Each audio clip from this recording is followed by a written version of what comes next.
The millennial generation, which is a huge part of our audience, is the first in history to be worse off financially than our parents. We do not have the ability to build wealth through property in the way that our parents and grandparents did. If we are able to get on the property ladder, we're doing so later. To build wealth, we need two things. We need time and money. And when we're younger, we tend to have less money and a lot of time ahead of us. And when we're older, the reverse is true. We call it the paradox of wealth. What if we correct it? What if we give people when they're younger a bit more cash to put into the markets? And if you think about traditional saving, what it asks us to do is to kind of sacrifice bit by bit, the current self sort of sacrificing, giving up money today. And that saving habit is supposed to benefit a future self with whom you feel no connection. Any reward in life requires risk. There's risk in everything we do. Asking somebody out on a date. Open communication. What if we start thinking about the risk we take with our money in the same way? I was very nervous for this podcast interview because I felt like, Sophie, do not sound stupid in this interview. And that is honestly because she is just amazing. The things that she's achieved, the things that she is doing, her perspective on investing was just something else. So her name's Avion Gray. She's the co-founder of Belong, which is a financial tech platform that's based here in the UK. And we actually had her co-founder, Sam Rosenberg, on the show not that long ago. I think it was episode 144, the new way to borrow and invest smarter. So she raised millions of pounds alongside Sam to build this business. But before that, she has a Bachelor of International Business and a minor in finance. She went to Stanford University and did an MBA. She worked in investments, kind of like Vic used to. She worked in product development for a financial tech company as the product manager. She is just amazing, and she's really passionate about trying to empower particularly millennials to invest before it's too late, because the statistics show that unfortunately we are the first generation that's going to be worse off than the generation before us, which is the first time in history that that's ever happened. So she's trying to change that with her amazing business, but we spoke about the island that she grew up in the Caribbean, a place called Trinidad, which has 1 million people. We spoke about her first money memories. We spoke about all of the ways that she invests. She invests in funds and ETFs and the S&P 500, and she also invests in individual companies. And it was so amazing to hear her approach to investing. It's kind of similar to how I've wanted to invest for a long time. So I think you'll really love it. And without blabbing on any more, here is the conversation.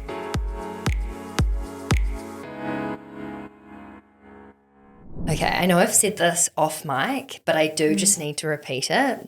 Your LinkedIn is quite seriously one of the most impressive pages I've seen on the internet. I was people say Instagram is the highlight reel. Your LinkedIn, this is the bio. Okay, I'm just going to read it out. Product and business leader turned entrepreneur in the fintech space. I'm building a product to revolutionize the way people secure their financial futures. Woo. And I just thought, shit, yeah. Go Av. I don't know, I feel like so many of us feel uncomfortable self-promoting, particularly as women. You're kind of like, I've just got this. It's no, it's got to go. You talk about all sorts of really important topics. Yeah. You're not short of inspiration in terms of things that you care about and want to change about the world that we're currently living in. What is your favorite or most passionate subject to talk about? I think to start with, securing our financial futures is so important, because when you look at the role that money and finances play in society, it is important, for so many reasons, not just buying things, educating ourselves. It's so important in the way that we feel and the way that we approach our life and ourselves and self-esteem and all of that, right? So I look at the bigger picture. I really do believe that when it comes to, the difference between saving money in a bank account and putting it somewhere where it can grow for you, it's about your attitude towards risk. And I fundamentally think that people, and my wish for the world is that people start viewing risk as more of a fee, an admission right? An admission to the party. Any reward in life requires risk. There's risk in everything we do. Asking somebody out on a date, there's risk. You put yourself at risk. It's so scary. You put yourself at risk, right? So You just true. think in your life, all the things that we do every day, there's a little bit of risk in a lot of the things that are good. I mean, even like open communication. Being vulnerable. Yeah. Wearing your heart on your sleeve. It could be something as simple as hitting the snooze button one more time when your alarm goes off and you know you have some place to be. And you take that risk that maybe you'd get the green lights on the way there, or the train is on time. Or what if we start thinking about the risk we take with our money in the same way? You must take the risk to get the reward. And I think people tend to view risk. And when I say people, I was there. I was this person. Tend to view risk as punishment or as pain, when really it is the admission to the party, right? So it's almost like if you want to go to the party, you need to get a ticket. And you've got to imagine that ticket is a tiny bit of risk, or a lot, it doesn't matter. But like if you don't have any, you're not allowed in. You're not allowed in. And when we invest our money and, you kind of see it's going to go up and down every day. Guaranteed. So let's talk about that for a second, because there might be full beginners listening to this. Oh, yeah. When you do, so for anyone that's not watching this video and you're just listening, Av was doing a little like kind of zigzaggy movement. Zigzag. Yeah. Can you, in the simplest terms, explain what you mean by that? Like businesses are almost like live organisms, And so, okay, this is real weird, and I've never said this before, but it's almost like sometimes they've had a massive lunch and they're a bit fuller. Sometimes they skipped lunch and therefore maybe they're a bit hungry. That they expand, they get bigger and shrink, and it doesn't mean it's changing their like permanent value. Like if you've got a bloated stomach, it doesn't mean that is your stomach forever. It goes up and down. It's like the companies and like the size of them and the way that they're valued and how much money you can make from them changes. It's always moving. But that is like just part of business and part of the economy. And yet people see the ups and downs. People use the word risk when it comes to investing. Yeah. And everyone just thinks, oh, I'm not very risky actually. So no, that's not for me. Yeah. But it's so problematic because you cannot rely on a salary for wealth creation. Exactly. But why is that so hard for so many of us to understand?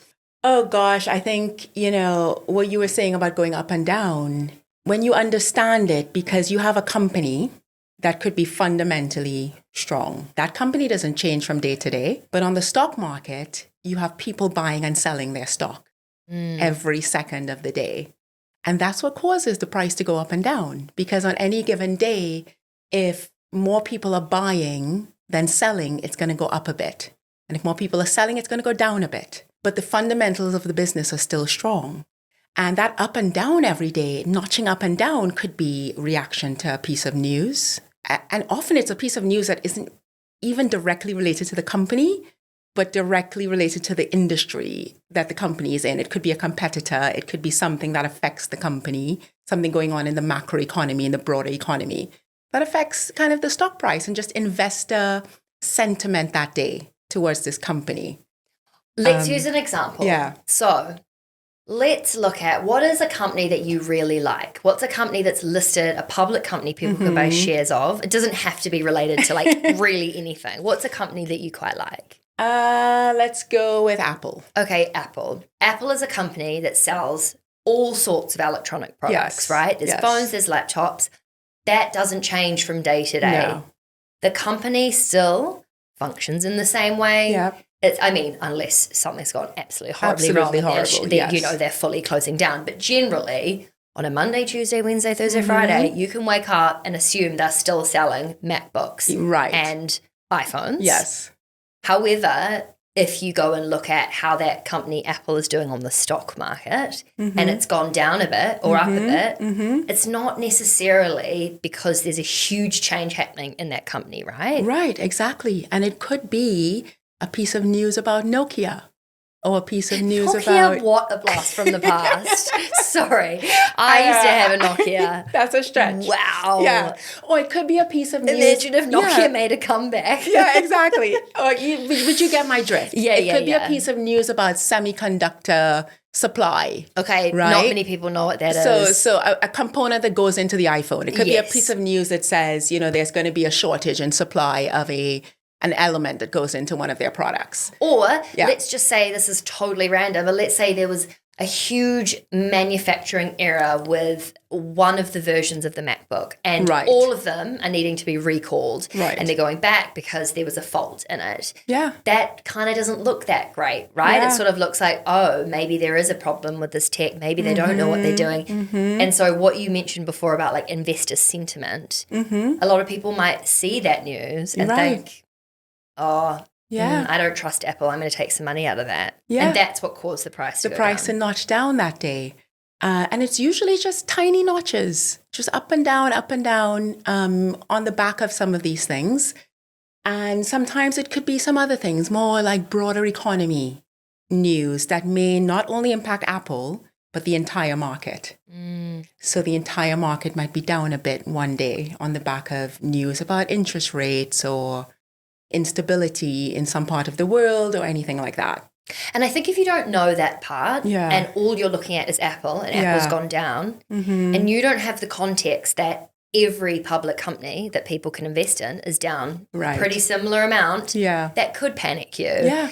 But it is so easy to understand when you get it. Yeah. I would love to quote something that you said that I thought was just, firstly, incredibly interesting and I think very relevant to what we're talking about right now. So you said, the millennial generation, which is a huge part of our audience, is the first in history to be worse off financially than our parents. And for the first time, we're breaching that code that every generation should be doing better than the one before. Why is that more important now, more than ever, in relation to that? There's research going on all over the world about why this is the case. And there's things like when we came of age, there was the financial crisis. Regardless of what research you look at, one of the key points that are made around this is the fact that we do not have the ability to build wealth through property in the way that our parents and grandparents did.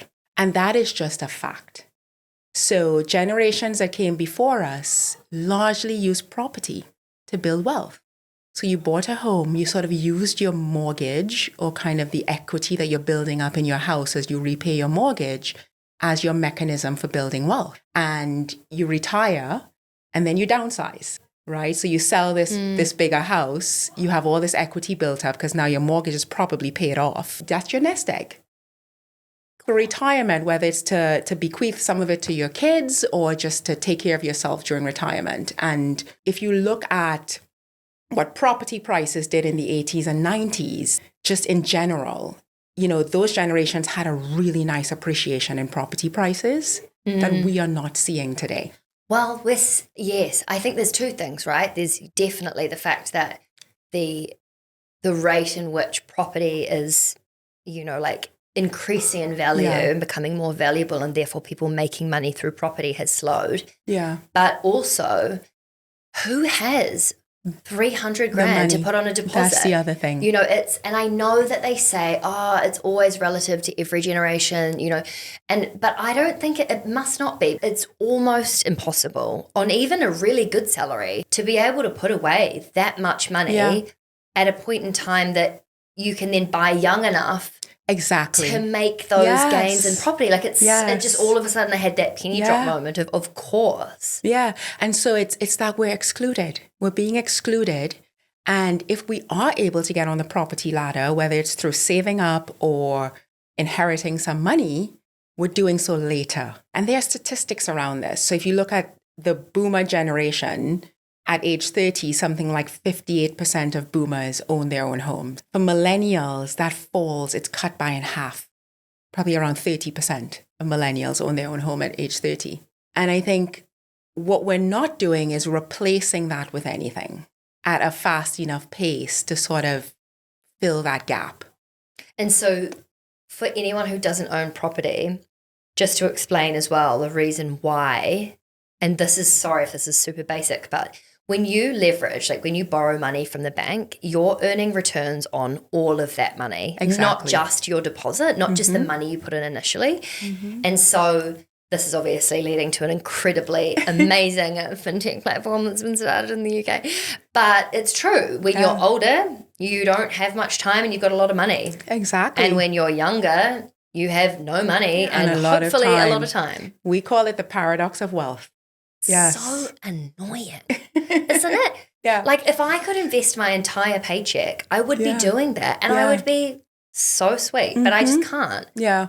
It's trying to look at different alternatives of wealth building, because if property's not accessible, or even if it is, on top of that, you know, like what are ways that we can grow our money, not necessarily by putting 150% of your money in Bitcoin, because let's be honest, very risky asset class. But the truth is, like, millennials everywhere are struggling with the cost of living crisis.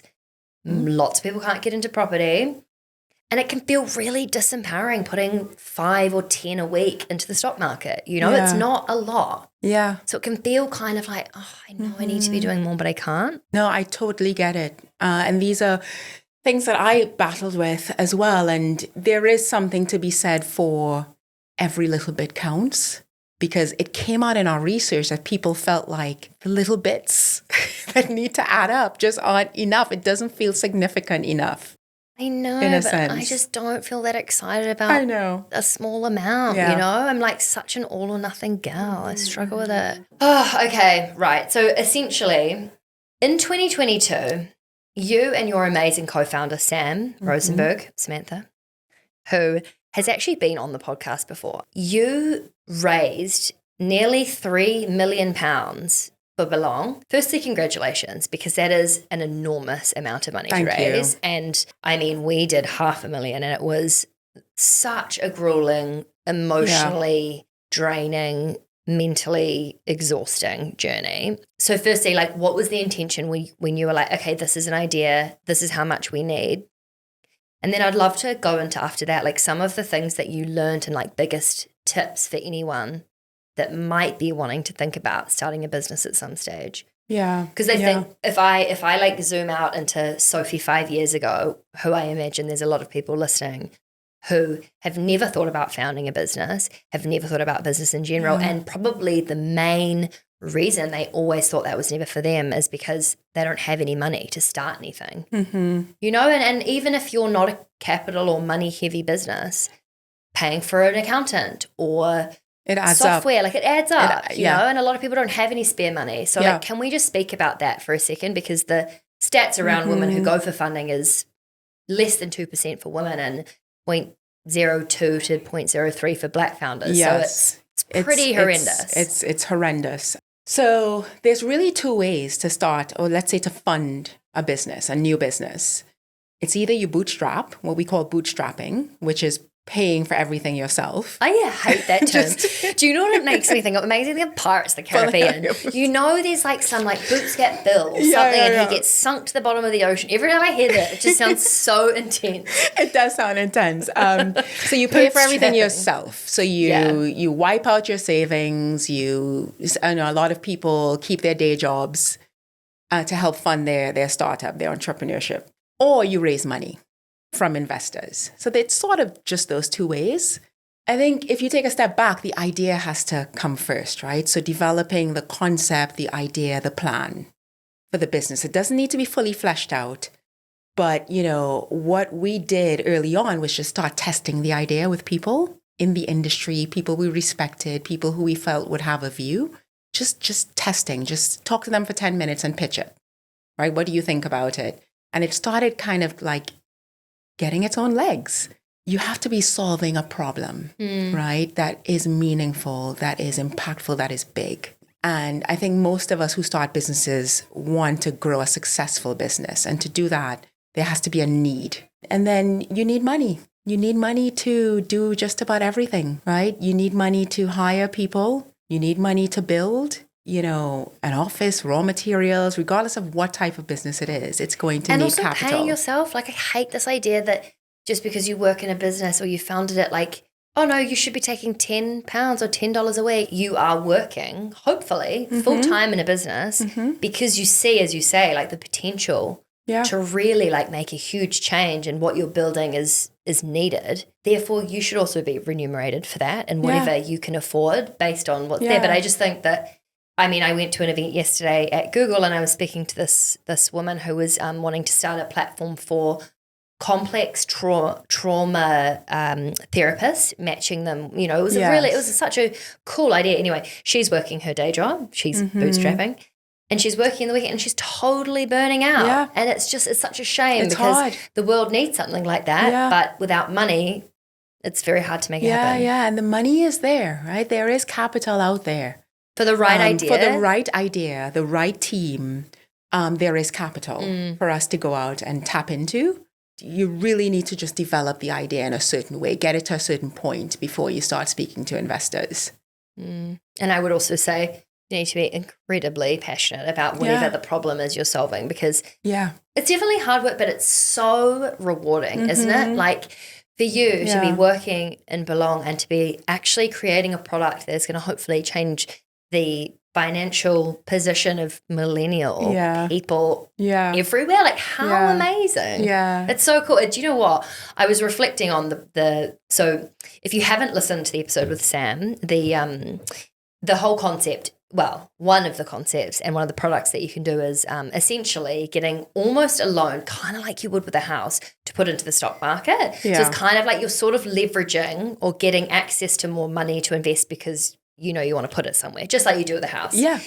And it's just such a genius idea and a great example of if you're thinking or just putting your hat on to be aware of problems around you, things that people struggle with and just the knowledge that there is money out there.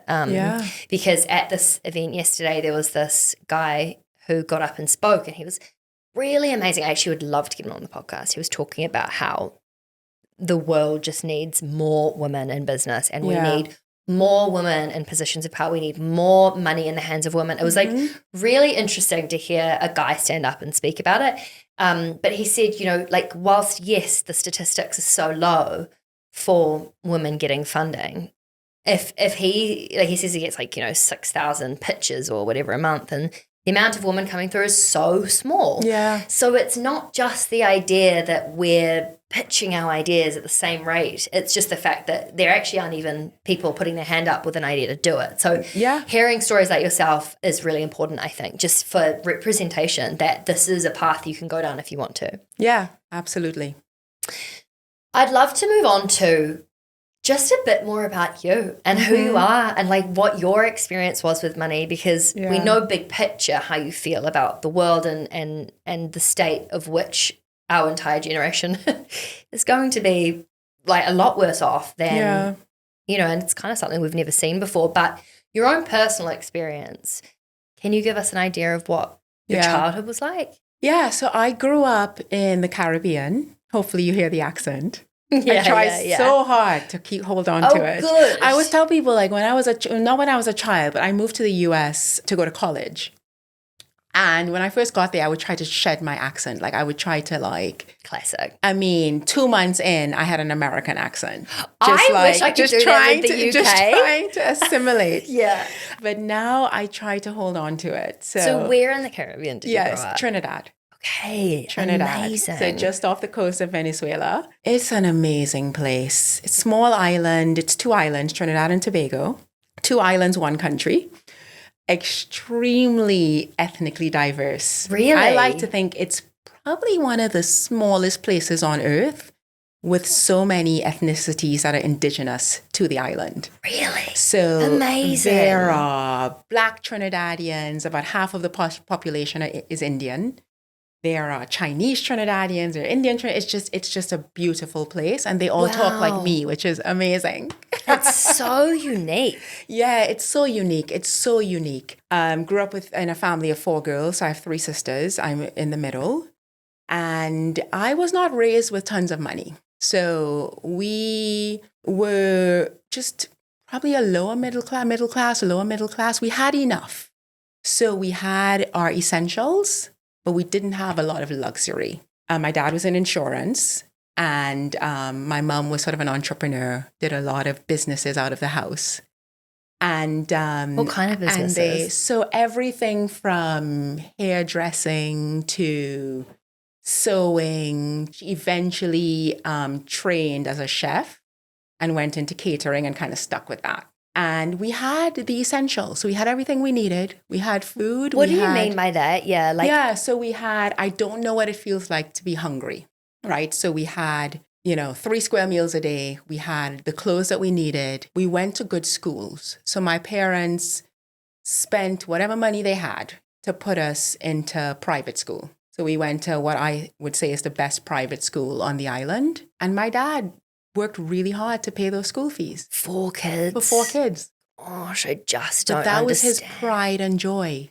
My parents were the same, Like it was so hard for them to send us to the schools that we went to, but that was what they prioritized over everything else. And I think it's not until you get older and you understand how hard it is to have enough money to do the things that you want to do, let alone having little tiny people you have to care for and having to be so selfless and just put them and what they need first. Like it doesn't really hit you, I don't think, until for me, it's really been in the last couple of years. Yeah. The sacrifice that goes into it really does to putting your children's education above all else. So in terms of learning about money, so you now obviously are in a completely different situation where not only are you managing your personal finances, but you're also managing business finances.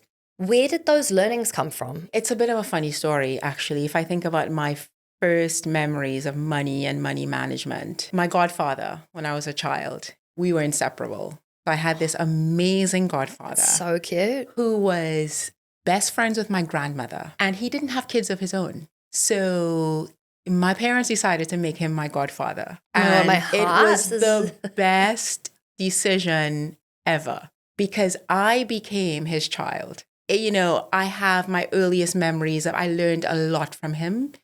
Every fortnight when he got paid, he would bring me $20. So $20 like clockwork every fortnight. And $20 at that age was a lot of money. $20 a fortnight. Were killing it. So $40 a month. Gosh. And I am like 4 years old, 5 years old. Probably my earliest memories of this. And I had a Pringles tin piggy bank, which I think probably a lot of people did. What flavor? Like the red one, the original. Nice. Great choice. You kind of cut the slit in the lid. And I saved that money. And it would just pile up, right? My sisters would come and borrow some money when they needed some money. They weren't jealous. It was sort of like Avion's rich. Like this is so good. It was kind of like, we have a rich sister. If they needed to buy something, if they needed something extra for school that my parents wouldn't buy, like I would loan money. How would you loan it though? Like, would they have jobs to pay you back? No. They pay me back like with chores. I remember keeping like a register of how much money I was lending out. And so from a very early age, I started to understand, number one, the power of saving. Of course, the money wasn't growing in the bank. It was sort of just sitting there. In the bank? In the Pringles box? I was losing money, like inflation. But I didn't know that back then. But the power of saving and the pride that comes with having money. Like I understood that as a child. And it's not an arrogant pride. It's more of like, I can help my loved ones when they need a $5. And that feels really good. So it's that esteem. It's that sort of, you just carry your head a little higher. It's almost like a quiet confidence. Yes. It's a quiet confidence that you've got yourself and the people around you, which is like I got you. Exactly. Yeah. And I think all of this sort of poured into how I behave with money today as an adult. What is your approach to money now? I definitely understand the importance of growing it, right? Of having money, putting it away, putting it somewhere where it's growing for me. And so I have a salary. One of the things that I've started doing recently that is just so powerful is this shift in thinking towards paying myself first. This has never landed with me, so please speak to me about it. And Samantha, my co-founder, is a huge proponent of this. And I probably learned it from her, actually, where she says, pay yourself first like it's a bill. Your wealth building is a bill. We pay our rent, we pay our electricity bill. Pay yourself first. As soon as that paycheck lands, put some away. direct debit, standing order, pay yourself first. And I've started doing that. Non-negotiable. Our financial futures are more important than some of these bills, and these subscriptions that we pay on standing order.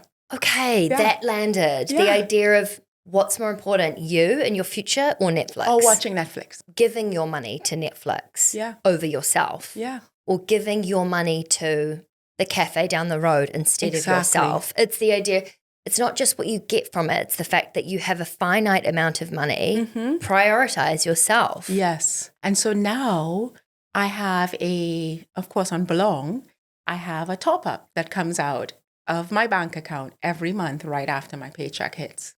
Is it a percentage of your salary? It's a budget thing. So I do kind of sit down with all of my expenses and I decide, okay, I have responsibilities, I have things to pay.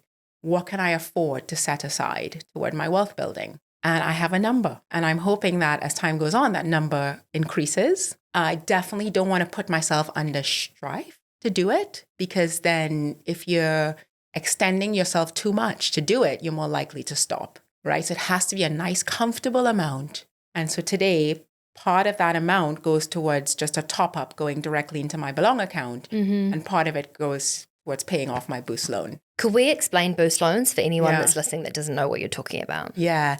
So you hit on it, Sophie, early on in the podcast where you talked about the paradox of wealth. And what it is you said it. So it came out in our research. When we started, Sam did about 6 months of behavioral research when we were kind of coming up with the concept for Belong, trying to dig into why people don't save. Why do we struggle with saving? Why? Oh my God, I'd love to know. And especially people who understand what it means to save. We know better. We know what we should be doing, but we're not doing it. The key insights that came out of that research was, number one, the idea of present bias. It's this kind of connection that we have with our present self. So we so strongly favor our present selves over who we are right now today. Exactly. Gratifying this self today, reducing pain for ourselves today, making ourselves today feel comfortable. Gratification. So this is the idea that right now I'm cold, I need a hottie. Right now I'm hungry, I need an apple. Yes. Right now my lips are dry, I just put some lip gloss on. It's like I prioritize me in this moment beyond anything else. Beyond anything else. And so much more than we connect to ourselves in the future. And if you think about traditional saving, what it asks us to do is to kind of sacrifice bit by bit. The current self sort of sacrificing, giving up money today. And that saving habit is supposed to benefit a future self with whom you feel no connection, right? So think about yourself in 30 years. I can't. I can't even think of myself in 2. And that's what traditional saving tells us. Like we should sacrifice today to benefit a future self whom we just don't feel connected to. But then why is it that so many men still save and invest and women don't, if it's a human experience? Obviously, it's the generations of representation of the idea that we've never had to deal with money, blah, blah, blah. But is this still a common experience amongst men and women? So even those that do save and invest, it's this constant, like, this doesn't feel right because I'm not prioritizing me right now. It's not like a gendered thing. Like, was there anything that came up in the research that was like specific to women or? Yeah, I think it is a common problem, right, across genders, right? So we saw males in our research exhibiting the same present bias. It is, if you think about just evolution, this favoring of the present self, there's a reason that we do that, right? Self-preservation. If you think animal instinct, kind of self-preservation in the wild, yes. like fight or flight, that kind of thing. Like, what do I need? It's a survival instinct. Yeah. There's a reason that we have that as humans. And we just believe that it's manifesting itself a bit dangerously in our financial lives. And that's across the board, men and women. Men do tend to be less risk averse, whether it is, they're in the workplace with other men and they talk about saving and investing and what you're doing. And it's kind of like, the conversation with men, in our research, it shows that it's just a bit more evolved. with men. So it's not the idea, though, that women are more risk adverse in general. Is it more or is it the idea that we're just not privy to a lot of those conversations? I think we're just not privy. We are, I don't buy into it 100%, but I have heard it before that we teach our sons to invest and we teach our daughters to save. Oh, the amount of guests we've had on this podcast who have said, my brothers all learnt about this, but I didn't. Yeah. And, I just think throughout history, even in my culture, the woman is the one who kind of saves the money, right? Stashes it, whether it's under the mattress, in a purse somewhere. My grandmother used to keep her cash in her bosom. And we are just... How uncomfortable, by the way. I know, we are just the ones that stash money, right? Whether it is to take care of the home, take care of the family, whereas the men have just been more likely to go out and put it at risk, or, be more adventurous.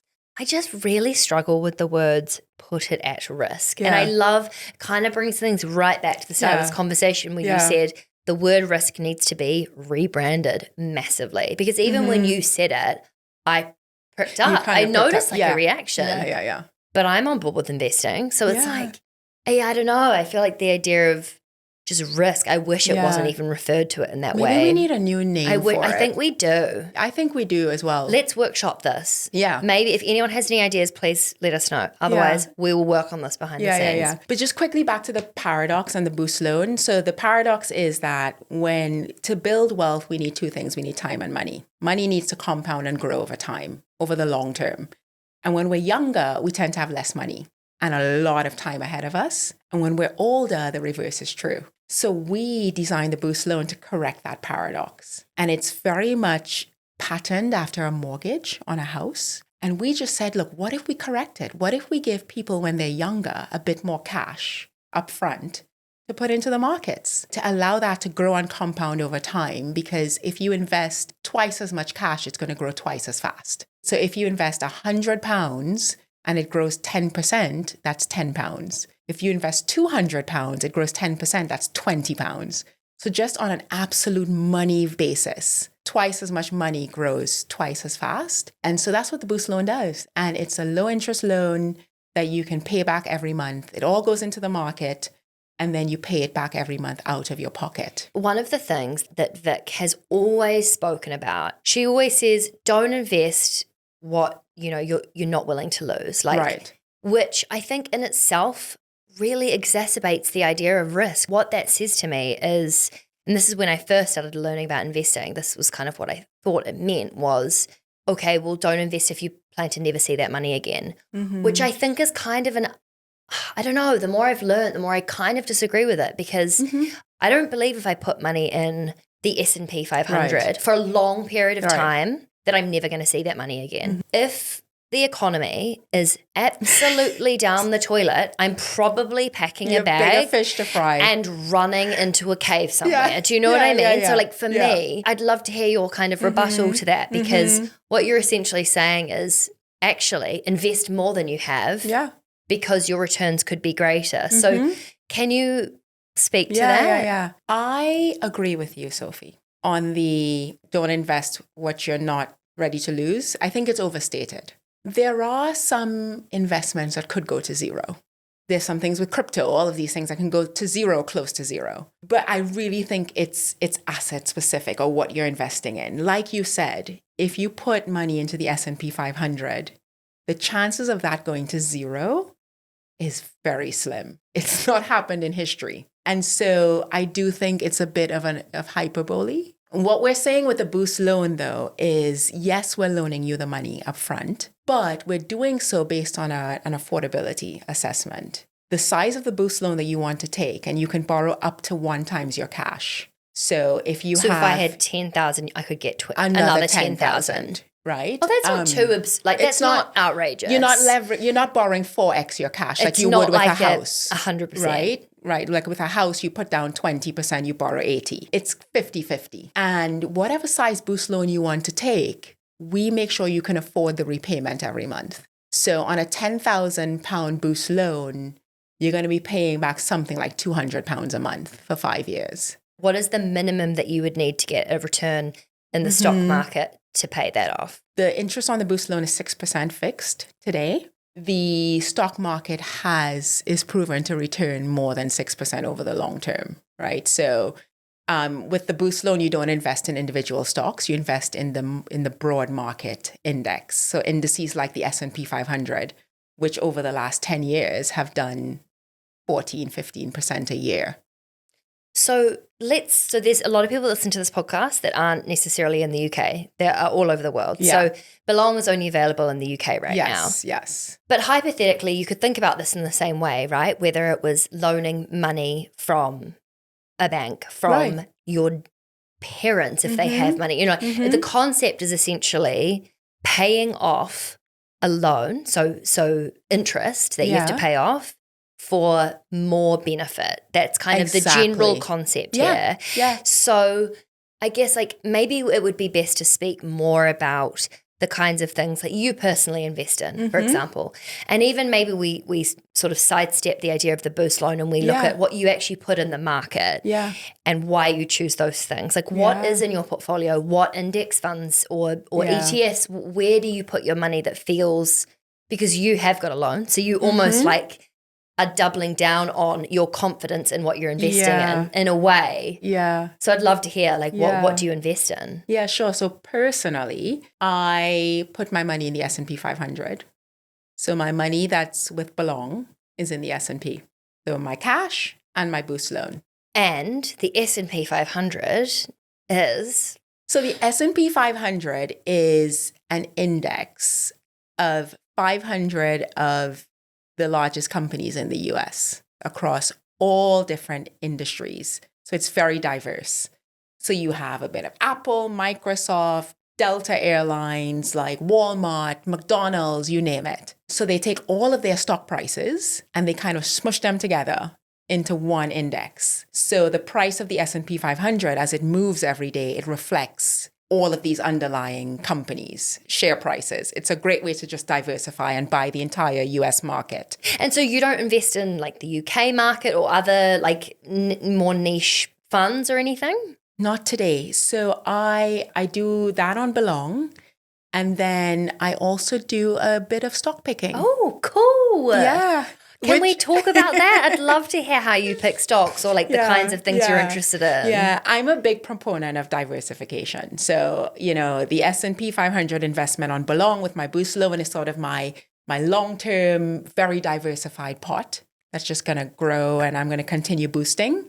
And then I have my little portfolio where I pick. And that was my first foray into investing, actually. 12 years ago, I started investing. I set up a brokerage account in the US and started picking stocks. How cool. Yeah. And that's probably, you would never, I imagine, say, get a boost loan to invest in individual stocks, right? Because the risk there is much bigger. The risk is bigger. People do it with margin loans and that kind of thing, but it is risky. What you were doing. Yeah, because a single stock can go up and down. A lot. Bigger swings. It's more volatile. What's your investment approach when it comes to picking stocks? Yeah. Buy the stocks of companies that I like as a consumer. It's such an easy, brilliant, obvious way to explain it. Yeah. I believe that. I think if you are that delighted with a company's product and you are an extreme user, there's probably millions of you out there. So that was one approach. The second approach, which is probably a bit more cheeky, was buying companies that I thought were great that had a bit of trouble. Something happened, a shock to the company where the stock price fell a bit. And I would kind of buy it at that point. But the company itself was still... So you were going shopping on sale? Was what you were doing. Exactly. That's exactly it, Sylvia. You were taking your little shopping trolley around and you were like... I know that I really like that cereal, but also I realize that there's some weird rumor that there was a dead bug in a packet recently and therefore that share price dropped. So I'm going to purchase that company. It's the idea that it's not that the actual business is totally failing or it's got a terrible leadership team or it's not making money.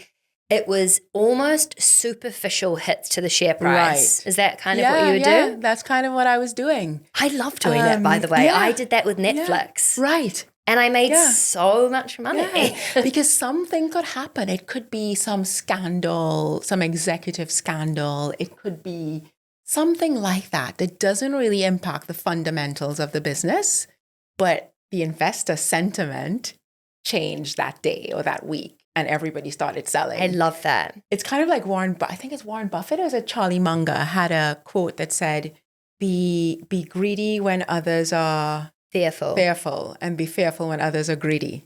It's that kind of thing.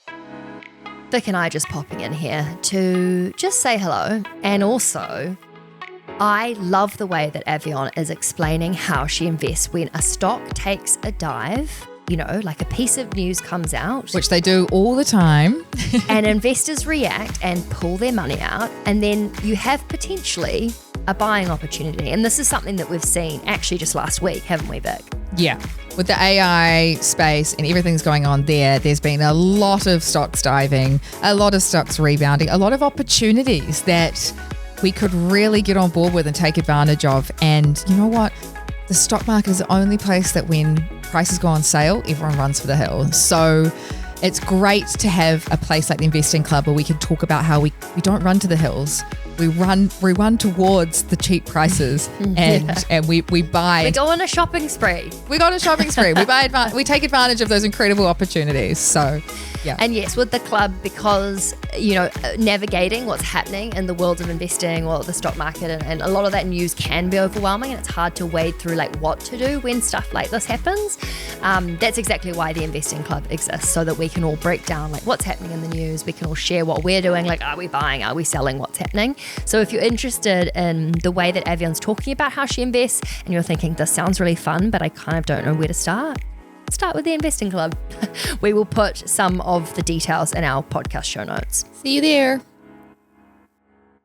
So when you go shopping, how much would you invest when something like that happens? So, because for me, I've done this once before and it was with Netflix. And it was because we spoke about it on the Curve Weekly about how Netflix was struggling and all the things that were going on. But I thought exactly that. I really believe in this. Everyone listening to this podcast must be so sick of me telling the story. It's like my hero journey that I just like will not shut up about. But I went and put 3,000 in. Great. Which is quite a lot. And that was such a good decision because it went up so much. Yeah. For you, does it just depend on where you are financially with how much you put in, or do you have like a thesis around how much you will put in when something like that happens? I have a bit of a thesis. So I usually know how much I have to invest, right? So I usually like have a bit sitting there in cash, just ready to go. And my thinking is sort of, you know, if it's something like a bit of news that's absolute, that's a shock, I'd probably put all of my amount in. So I kind of know, I have it earmarked. This is how much I want to put into 3 stocks. And I have $3,000 and I'm going to put $1,000 each. Like I kind of have that math worked out. If it's something where I feel like it might go lower, I'll put half in and just take that gamble that if it goes lower, I can put the other half in. It is so Or if it goes clever. up, I put the other half in still. So you kind of average yourself in. Let's use that example because I think it's such a good one. Let's say Levi's put out all these jeans that accidentally were missing the bum patch. And all these people were getting their jeans sent in the mail, putting them on, and they had a giant hole in the bum. A giant hole in the bum, yeah. And you thought, okay, I'm going to buy Levi. This is such a disaster, but also I know that they're going to make a comeback. Right. So you go and put half of your earmarked amount in. At what point and how often do you watch what's happening with that share price before you make the decision on that second, you know, earmarked amount? The second, I kind of follow the news. So the news cycle, you know, so like if there's a lot of chatter going on, like the bums were missing and then there was another batch where the zipper was missing. And then somewhere there was only one leg. One leg. And then I'm like, okay, this is a real disaster. This is going on and on and on. I'm going to wait, right? Because this it might go lower. And I really have fun with it. I think that's another point. Like, we're laughing, but like, I really have fun with it. I don't take it too seriously. It is money that, not that I can afford to lose. I'd flip it and say it's money that I don't need to live. I love that. So let's put a different perspective on it. generally when you buy a stock when it's on sale, do you then it sounded like you had about 10 investments or sort of 10 individual stocks. Are those ones that you've collected over, say, 12 years, or have you sold some, bought new ones? Like, what's your approach with that? I've held most of them. So I would say I probably have about a dozen in my portfolio today, and 8 to 9-ish You've sort of had collected for the entire 12 years. Wow. Can you list some? And by the way, this is me just saying for anyone listening, this is also, we've just said that Av bought these at a time that made sense for her, where there was something going on. Yeah. This is absolutely not go and copy her portfolio. Because if you've been listening to this conversation, which hopefully you have, you know that's not a good investing approach. But I would just love to know what kinds of companies you see value in and you've still held. Yeah. It's very tech heavy. I mean, when I look at my portfolio today, I'm just like, you were meant to be a fintech founder. It's finance and tech. Really? Yes. I still have JP Morgan. I still have Delta. Apple, still holding that. I got Tesla. Did you buy Tesla when it was at like a funny blip? I had an interesting journey with Tesla. I bought Tesla early-ish, I would say around 2015. Oh my God, it's so long ago. And then they had some car fires, I remember, and I sold. I freaked out and sold. That would have been the perfect opportunity to buy. I know. And then I bought it back. And then I have a couple of really techie ones, like a company called ServiceNow, which is quite expensive now, but I bought it really cheap. And then another tech company called Palo Alto Networks, which is in cybersecurity. Yeah. Oh my God, it's so awesome that you stock pick. And it's just so interesting to hear your approach to it. Yeah. I really resonate with what you said about it just being fun. And honestly, this is going to sound like a total self-promotion, but that is why I love The Curve Weekly, our podcast every week, where Vic does a giant scan of all the news and she presents all those things when they're happening. Yeah. And I think it's because only up until very recently, I now have, as you're talking about, some earmarked money that I am putting aside each month that I can go and put into things. So it's it's almost this active approach in a way where I hear all these things happening about businesses. I can decide if I think it's a blip or if it's actually a disaster and do not invest, and kind of be involved in what's happening in the economy. It's really empowering and exciting. Yeah, it is exciting. And I think once you get into it, because the bug bit me, right? You get into it and you just start being really tuned into these companies and the economy and what's going on. And then you ride out your first dip. And I really feel like you ride out at least 3 dips, you kind of get the hang of it. It's kind of like, do you mean if something goes down? Something goes down. So if the stock kind of goes down a bit, oh no. You kind of hold on. You ride out about 3 of those, and it's like a muscle that you build. And then it's kind of like, okay, I got this. Right, I'm going to be fine. It's going to come back, and over the long term, it likely will, right? And you make loads of money. Yeah. I've just absolutely loved this conversation. Thank you so much for being so open about how you invest. It's moments like these that I think, how am I so lucky sitting here having this conversation with you? Because it's conversations like this that now are recorded with a microphone so that so many people can listen, that we're able to democratize just the idea of investing. There's amazing platforms out there like Belong, and there's all sorts of trading platforms that you can use. And I just think the number one thing now is conversations to get as many women doing this as possible. Send this episode to all of your friends that are scared of risk, because it is not risky. It is not risky. It's not risky. And you just need to get started. Dip your toe in, ride out 3 dips. Yeah. You're not allowed to come to us crying until you've ridden out 3 dips. Unless you've had 3. You got to earn your stripes. Yeah. And I promise you, the bug bites you, and then you're just like, this is money's fun. Growing while I'm sleeping. Yeah. What's happening? This is great. So good. Thank you so much for your time and Thank for all the work you, you do. Sophie. It's been such a pleasure. Thank you for having me.